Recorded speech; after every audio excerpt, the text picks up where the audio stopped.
Hello, everyone. Have you ever wondered why is it that this amazing Microsoft Paint does not have some uh, commands, some tools that other picture editing software like Photoshop, GIMP, and others do have? And I wish if I had that, or you wish you had that, to make this simple free software that comes with your Windows even more powerful and more useful. I know I do because I use this software a lot of times. And it is relatively good and very, very simple. But you see, although it can select some areas, crop, resize, rotate, write something, add some pictures, clean up somewhere, and so on. But if you want something as simple as, I want to convert this to shades of gray, make it grayscale, or make it completely binary, black and white, or invert that binary, so make the white black and the black white on that binary image, or adjust, let's say, the brightness of it, make the saturation of the colors higher or lower, some basic adjustments, right? You don't have it in Paint, so you might wonder if there was any way that I could write a simple piece of software myself and I can run it on my Windows without the need for MATLAB. So I could make that, let's say, with MATLAB, but I make it a standalone, so I could run it even if there is no MATLAB on my computer, because MATLAB is not free. Of course, you have to pay for it. Not everybody can afford it. And also many other more advanced photo editing software like Photoshop and so on are also uh, expensive software. Paint comes with Windows, it's free.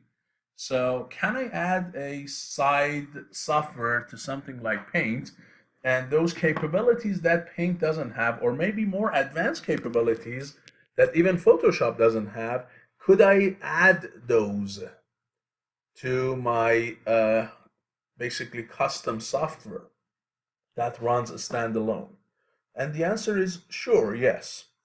If you watched my previous video on MATLAB, so if you go to my channel under playlist MATLAB, uh, there are a couple of videos on graphical user interface, or GUI, that I explained how to use GUIs to make applications and standalone applications. And there is a recent one which is using MATLAB Application Designer. These are regular script. This one is using objects and object-oriented programming. So you can use either one of these methods. And I explained everything about creating apps. But today specifically, as I said, I want to focus on photo editing and adding some uh, capabilities that this amazing software Paint does not have. So let's say, for example, here I want to be able to open a picture and just convert it to grayscale, or as I said, make it black and white, or invert the black and white, or back to original, whatever I want to do. And then at the end of the day, I save it, right? And again, I want to make the whole thing standalone, so I can run it on a computer without MATLAB, and I can have it as my own free small patch of software.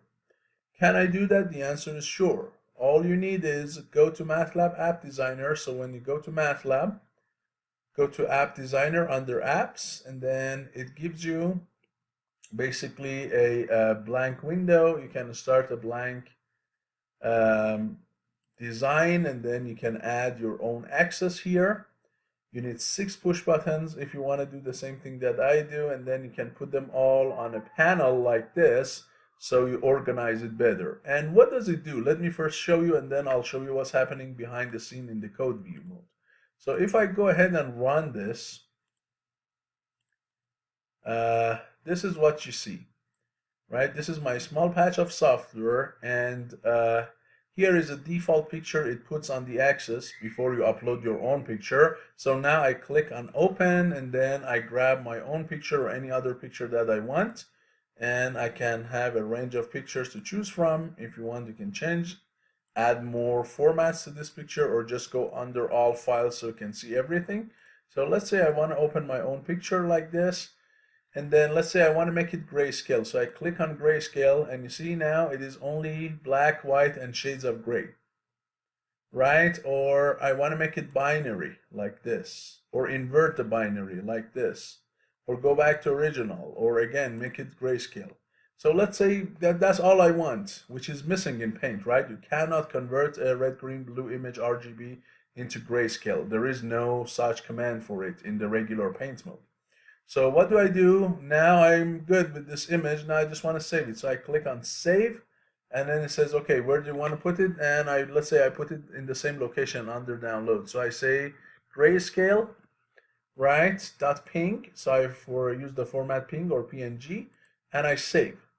And then I'm sure that when I go under my downloads, I am able to see that here. Look, you see? So I could save it, right? Something that the Paint could not do for me. Or as I said, if I make it binary and then again say save it, and then I call this binary and save, again, you see, I can have my own binary version of the image, which is again missing in Paint. So how can I do that, right? So here is the design mode, but if you go to the code mode or code view, this is where I have written the code. So let's say first of all, if I want to open a browse window and get the file and load it here into this access, what do I do? So here, if you look, this push button open, I added a callback for it. Again, please go ahead and watch my previous video on App Designer if you want to understand everything I am saying, because otherwise these topics are going to be new to you. So here, if you go to the code view and look for the push button for the open, so you should be able to find it here, open button pushed. And what happens when this button is pushed? The first thing is the command UI get file. This is the file. This is the command that opens a browse window for you, and here you're specifying the type of specific files or file formats that you want to be shown among the ones that are available. And when you click on a file, when this browse window opens and you click on a file, it returns the name of the file and the path to the file as two output arguments, both of them as strings or characters. Here I combine them into one line characters array using the strcat command. So it is going to be like C column / download / something, right? My picture.ping or so. Then I use the command imread to read that image and store the result into this variable img, which is going to be a three-dimensional matrix. And then I'm going to also store that image as the data that is shared among these different functions or methods. So one of the things that I mentioned in that video is data sharing. How can you share data among different functions? And the way to do that is by a public or private property, adding a private property where this property has two matrices in it. We start them as empty brackets, but each time we run one of these functions, if we want, we can manipulate, basically populate, we can change, we can overwrite these two matrices. One of them is the original that you loaded, and the other one is image data, and image data is the current image, whether it's binarized, it's changed to grayscale or not. So image data is what you see basically on that screen at the moment, and the original one is the first one that you downloaded using the command open. So here you see I'm setting up those two images within the property here. I set them both to this image I opened, and then I'm going to show it on the axis. I'm going to show that image on that axis, right? So that all that happens when you click on open and you get a picture, right? That's all that happens. The shared data is set, the image is read, and it is shown on the axis. Now, let's say what happens when you say grayscale. So if you go and look at the grayscale push button here, which is right down here, again, this is a callback or a function for it. So it says whenever that one is pushed, get the data, get the current image that you have shared between these functions and convert it to grayscale. There is this built-in function in MATLAB called RGB to gray. You convert it into a grayscale image, you store it as the current image, and again, you show that grayscale on the axis. The same thing with the binary. Here, the difference is I'm using the command im to bw. This internal command converges images RGBs directly to black and white. Or invert, I'm just subtracting the binary image from 1. So it converts black and white into white and black. That's all it does. And when I want to save, I use the other command called UI put file. Remember, for opening it was UI get file. Now this is called UI put file. And all this one does is, again, opens a browse window, allows you to type the name of the file and select the folder or the location. Again, it returns the name and the location of that file that you want to save to these two variables, and then you can write your image, your current image, to that location and to that name using the command imWrite. Now, what is this if statement here? It says if file is not 0. What is that? Well, sometimes when you click on this save button, it opens a window and you type a name and say save, so it's good, everything is working. Sometimes you decide not to do it and click on cancel. And if you do cancel, then what it does, this command still returns something. What? It returns a number 0 for the file. So if that number is not 0, which means you did not cancel, you just typed a name for the file, then this command imWrite will work as long as the name you provided is a reasonable name. But if you canceled, this command, if you don't put this if statement, this command is not going to work. Because this command really needs a location and a name. And if you return 0 for the name of the file, this command is not going to work because it cannot write the data to a file called 0 or something. So I'm saying, just in case the person has canceled, don't do anything. But if the person has not canceled, which is file not equal to 0, then go ahead and write the image to the file. So this is just to handle an error case that the image write will throw at you in case you decide to cancel and not save. Right? So you see everything is working just as expected. And then this original, all it does, it brings the original image data. That was one of the matrices in the shared data that you originally set to the image that you opened. It brings that and then set the current image to that original image. Why is it important? The importance is this.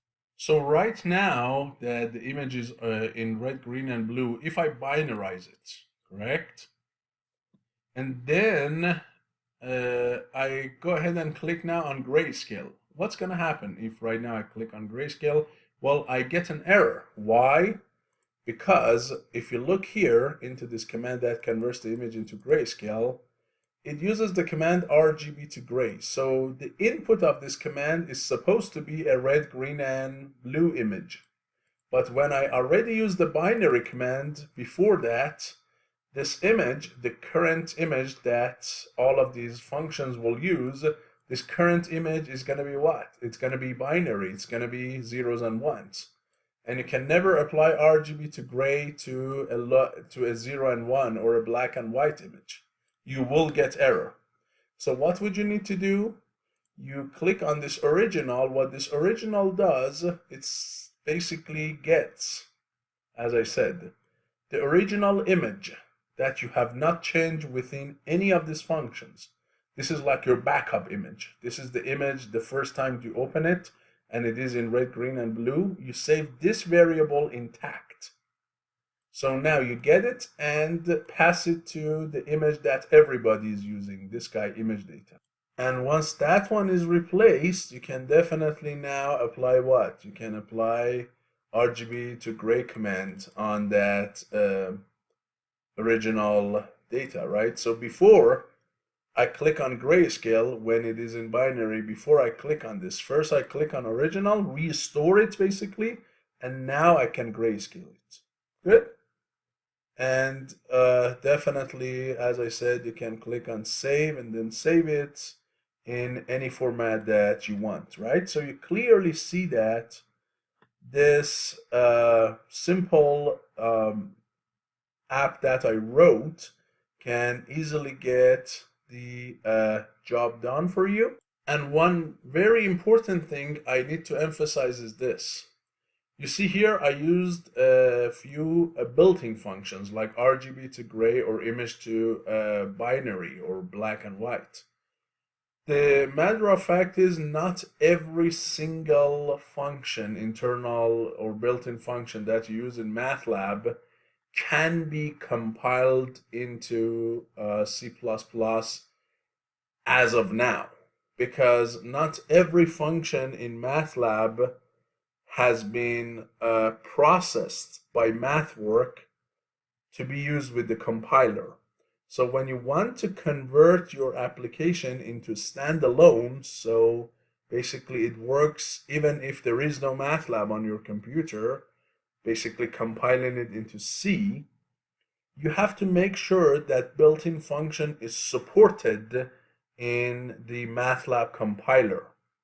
If that function is not supported by MATLAB compiler, which means it has not already been converted into C, then when you try to convert your whole application to standalone, you're going to get some errors. Say, hey, I cannot convert RGB to gray into C++ or image to black and white into C++. It's not supported by compiler yet. And I know MathWork is adding more and more of these built-in functions to be supported by compiler and C++, but it takes them time, okay? Because they're always adding more built-in functions in MATLAB than they do it with compiler and C++. So if you want to make sure your conversion to standalone works fine without getting error, go ahead and search that function into MATLAB help and make sure it is supported by the compiler. So for example, if I want RGB to gray, I go to help and then type in RGB to gray. And when I bring it down here, you can see it says extended capabilities. And you see here, this already is supported by what? By C and C++ code generation. So you should definitely be fine, right, using this built-in function into your app and then converting your app into standalone. Or IM to BW, just do the same thing. Now you might say, well, what if I use a function that is not supported by compiler? Then you definitely need to write it in terms of the functions that are supported by MATLAB compiler. Not every one of the built-in functions in MATLAB is really complicated. Because, for example, when they do RGB to gray, one of the simplest things that you might be able to do is just add the values of the red channel to the green channel to the blue channel and just take the average, right? So many people, instead of doing this, of course, the real conversion of red, green, blue to Grayscale is a little bit more sophisticated. It's like a weighted average of red, green, blue. But some of the simple things some people I have seen they do, they say image is equal to basically this app image data, right, which is your original image in this case, channel 1, which is red, correct, plus the same thing, which is channel 2, that's green, plus dot dot dot, and then channel blue, and then the whole thing divided by what? By 3, right? So many people will just do it this way. Just take the average of the 3 channels, and definitely taking the average of 3 matrices is nothing that the compiler is not going to support. It would definitely support it, right? Or it might be a weighted average, as I said. That's the more accurate conversion. But definitely, if you can write these built-in functions into the simple versions they are, then for many cases you can get it compiled into standalone. And how do you do it? Again, I mentioned in that previous video, but once you go to Designer and then click on Share and then say Standalone Desktop App, and then here it is asking you to put a picture as the default picture of your mini software. So you see what I did is I kind of added the paint and I added the name of the channel here. So I made it kind of like customized. Although here I'm just, it's just education. Nobody's gonna sell this piece of software. And then you can put the name for this software, the name of yourself, author, company, email, and so on, summary, description. And then here down below, MATLAB kind of finds each and every one of the files that is needed for compiling this into C. So that splash.ping is this picture that you see here. It needs that when compiling. It also needs this EEE paint. Let's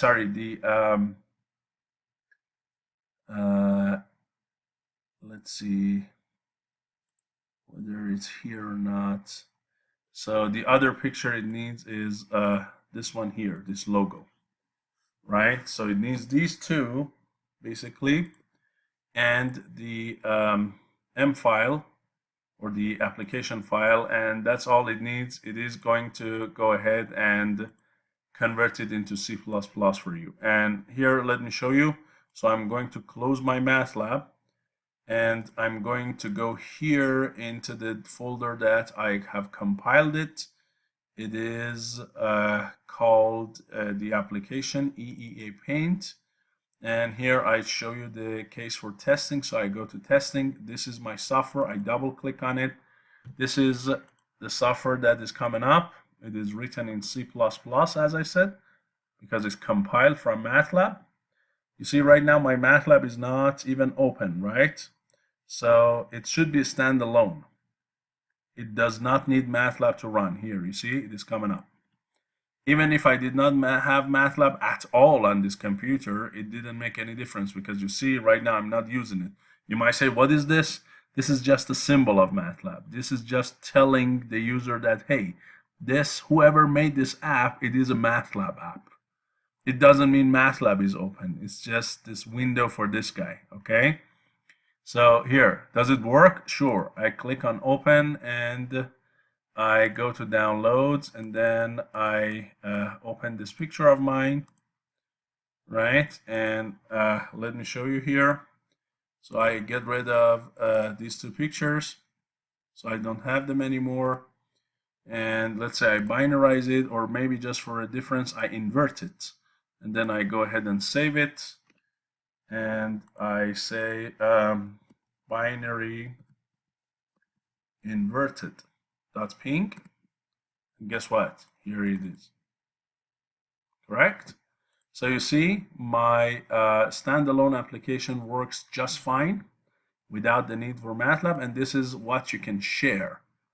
That folder here is what you can share with anybody who wants to have extra capabilities for Paint, like the ones I just told you, but they don't have the money to buy MATLAB, and they definitely do not want to pay to buy Photoshop or something. So you can just add whatever capability you want to add to Paint, you can do it using MATLAB. And here to show you that you can do a lot more than just this simple 3 tasks that I showed you. Here I show you a more sophisticated version that I made a few years ago, a mini Photoshop I made using MATLAB GUI this time, not using the application designer and object-oriented programming. Let me show you that one as well. So here we go. It's my mini Photoshop. When I run it, listen, it also talks and says, "Welcome to Mehran Photoshop version 1. Listen. Welcome to Mehran Photoshop version 1. And there we go. I made my mini Photoshop, which has a bunch of different things that it can do. I could literally sell it as a software, but yeah, my goal was not to do that. So you see, I added my own name, all right reserved, and so on. And this one, you can just click on open and just add a picture. And the other thing I did to make it nice, I added relevant pictures to the button instead of just putting a name on them. So you see clearly it opens. And now what can I do? I can add noise. I can do edge detection. I can blur the image, make it black and white, invert the black and white. I can do histogram equalization, histogram specification, gray level histogram. I can do red, green, and blue adjustment. I can do brightness and contrast adjustment. And I can show it in different color spaces like LAB, YCBCR, HSV, and RGB, right? So there are tons of things that I can do on the software. I can also rotate, crop, resize, do eraser on it and clean up. I can use a pencil to write on it. I have different curves that I can apply to it and so on. And here, let me just show you one of them because it takes a lot of time to show all of them. The goal is just for you to know that you can do whatever you want. And here, let's say I want to do edge detection. So here we go. Right? I could do edge detection, and I can do all sorts of things here. So this is one of the applications that I made back there like a few years ago, and then I also have my own mini media player, right? So this is my media player here, and with this one I could basically, let me see if I can run this. Yes. You see, I can open up a video using the browse. I can play it. I can go back, forward, backward, stop, pause. I can change the volume. I can move forward and backward. I can show here in this axis, I can show the time plot of it, frequency plot, and I have this equalizer, which I can basically adjust different ranges of frequencies to play it like a metal music, bass, jazz, rap, classic, and so on. So these are just some examples of what you can do when you are good with creating applications and converting them to standalone. So hopefully this video was useful to you, and I will see you in my next video. Thank you.